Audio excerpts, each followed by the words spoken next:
Benjamin Netanyahu के सामने बड़ा संकट खड़ा हो चुका है। ईरान के सर्वोच्च नेता अली खामनेई ने अपने एनएसए को हिजबुल्लाह के गढ़ में भेजा है। हिजबुल्लाह का गढ़ यानी कि लेबनान की राजधानी बैरूत, और बैरूत से जो 3 बातें निकलकर सामने आई हैं, उसे लेकर व्हाइट हाउस तक हड़कंप मच गया। अगले कुछ दिनों के अंदर पश्चिम एशिया में एक नया फ्रंट खुल सकता है। वैसे खबर यह भी है कि इजराइल अब ईरान पर फिर से स्ट्राइक करने का प्लान बना चुका है। जब गाजा में बम फट रहे थे, जब गाजा पर बंकर बस्टर गिर रहे थे, इसी दौरान 24 घंटे के अंदर इजराइल ईरान के बीच बहुत बड़ा उलटफेर हो चुका है। ईरान ने इजराइल के खिलाफ हिजबुल्लाह को फिर से सुपर एक्टिव कर दिया है। हसन नसरल्लाह की बरसी पर ईरान के राष्ट्रीय सुरक्षा परिषद के सचिव अली लारिजानी पहुंच गए लेबनान। लारिजानी ने बैरूत पहुंचकर साबित कर दिया कि ईरान हिजबुल्लाह के साथ खड़ा है। हसन नसरल्लाह के बेटे जवाद नसरल्लाह यानी कि जूनियर नसरल्लाह ने भी कह दिया है कि हिजबुल्लाह हथियार नहीं डालेगा, यानी कि इजराइल को टक्कर मिलती रहेगी। यह है लेबनान की राजधानी बैरूत, जिसमें दक्षिण का ये इलाका हिजबुल्लाह का गढ़ कहा जाता है। हजारों लोग जुटे हैं। मौका हसन नसरल्लाह की बरसी का है। ये लोग उसी जगह इकट्ठा हुए जहां पर नसरल्लाह की कब्र है, और यहां लगे पोस्टर बता रहे हैं कि हिजबुल्लाह सुपर एक्टिव हो चुका है और उसको फिर से सक्रिय करने वाली ताकत ईरान है। नसरल्लाह की बरसी पर हिजबुल्लाह के मौजूदा चीफ नईम कासिम का वीडियो संदेश दिखाया गया। नईम कासिम ने साफ साफ कह दिया कि हिजबुल्लाह जंग के लिए तैयार है।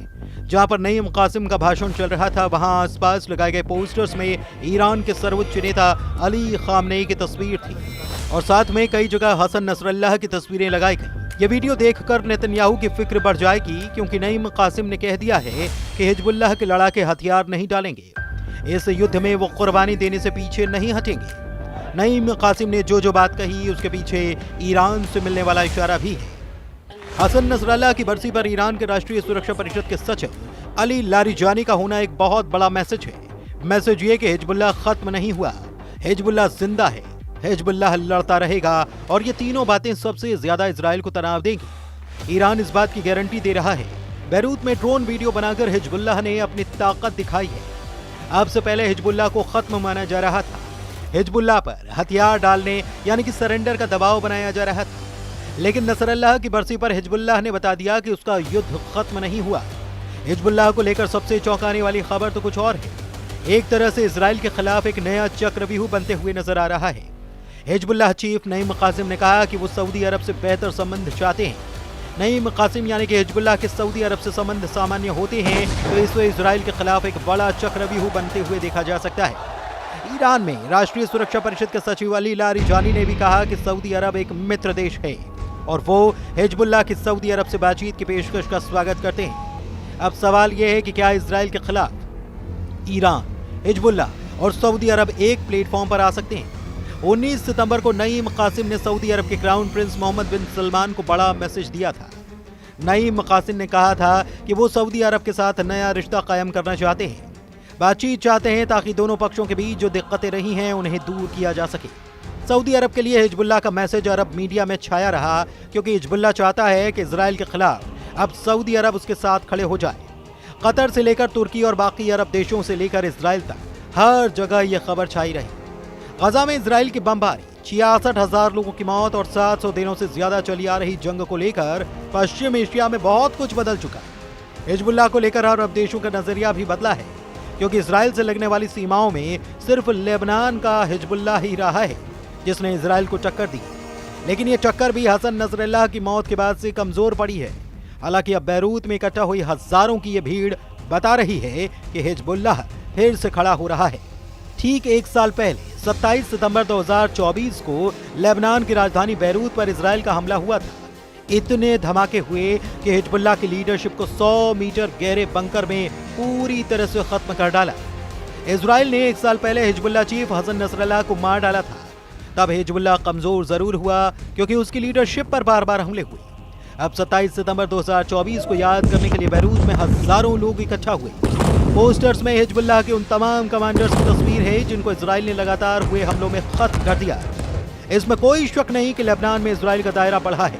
इजराइल की फौज लेबनान में भी घुसी, लेकिन फिर उसे वापस लौटना पड़ा। अब 24 घंटे के अंदर बेंयामिन नेतन्याहू को मिला है बड़ा चैलेंज। ठीक उसी तारीख जब नसरुल्लाह को मारा गया, उसके 1 साल बाद यानी कि 27 सितंबर 2025 जूनियर नसरल्लाह यानी कि हसन नसरल्लाह के बेटे जवाद नसरल्लाह ने दी है बड़ी वार्निंग। जवाद नसरल्लाह का दावा है कि हिजबुल्लाह से हथियार छीनने के बारे में सपने में भी नहीं सोचा। ईरान के सर्वोच्च नेता अली खामनेई भी कह चुके हैं कि हिजबुल्लाह की ताकत कोई नहीं मिटा सकता और उससे कोई हथियार नहीं छीन पाएगा। बैरूत में मनाई गई बरसी में जूनियर नसरल्लाह यानी कि जवाद नसरल्लाह को भी देखा गया। जवाद नसरल्लाह को बहुत उम्मीदों के साथ देखा जा रहा है। हिजबुल्लाह कैडर लेबनान में हिजबुल्लाह का शक्ति प्रदर्शन बता रहा है कि इजराइल को चौकन्ना रहना पड़ेगा। तो क्या जूनियर नसरल्लाह ने हसन नसरल्लाह के मिशन को पूरा करने की ठान ली? जहां नसरल्लाह पर बंकर बस्तर बम बरसाकर उसे हमेशा के लिए खामोश कर दिया गया, वहां से हिजबुल्लाह की एक नई जंग का शोर सुनाई दे रहा है। क्या जूनियर नसरल्लाह का दावा बता रहा है कि फिर जिंदा हो चुका है हिजबुल्लाह? क्या हिजबुल्लाह को ईरान से फिर मिलेंगे हथियार? क्या यमन के बाद हमले के लिए तैयार है लेबनान? बेंयामिन नेतन्याहू कैसे तोड़ेंगे हिजबुल्लाह का नया अवतार? इन सब के बीच ईरान को अलर्ट करने वाली बड़ी खबर रूस के विदेश मंत्री ने दी। जब से रूस के विदेश मंत्री सर्गेई लावरोव ने कहा है कि ईरान पर फिर हमला हो सकता है, तब से तेहरान में रेड अलर्ट है। सिग्नल साफ है कि इजराइल कोई बड़ी तैयारी कर रहा है, जिसकी खबर पुतिन को हो चुकी है और उन्होंने अब ईरान को आगाह भी कर दिया है। रूस और ईरान की दोस्ती बहुत पक्की है। यूक्रेन के युद्ध में ईरान ने रूस को बड़ी मदद की। हजारों शायद ड्रोन रूस को सप्लाई किए और इन्हीं ड्रोन की टेक्नोलॉजी से रूस ने अपनी ड्रोन फैक्ट्री तैयार की। ईरान की ड्रोन वाली सपोर्ट ने ज़ेलेंस्की की फौज का जीना मुश्किल कर रखा है। इस बात का ख्याल पुतिन को है, इसलिए उनके आदेश पर रूस के विदेश मंत्री ने संयुक्त राष्ट्र में ईरान से हो रही नाइंसाफी का मुद्दा भी उठाया। एक बात साफ है कि ईरान और रूस साथ साथ हैं और ईरान हिजबुल्लाह को फिर से खड़ा करके बाकी अरब देशों का गुट बनाने की भी कोशिश में लगा है। कतर पर हुए इजरायली अटैक ने पहले ही अरब वर्ल्ड को इजराइल के खिलाफ कर दिया है। लेकिन दूसरा सच ये भी है कि लेबनान, हिजबुल्लाह और यमन में हूथी के अलावा इजराइल से लड़ने की ताकत अब तक किसी अरब देश ने नहीं जुटाई है।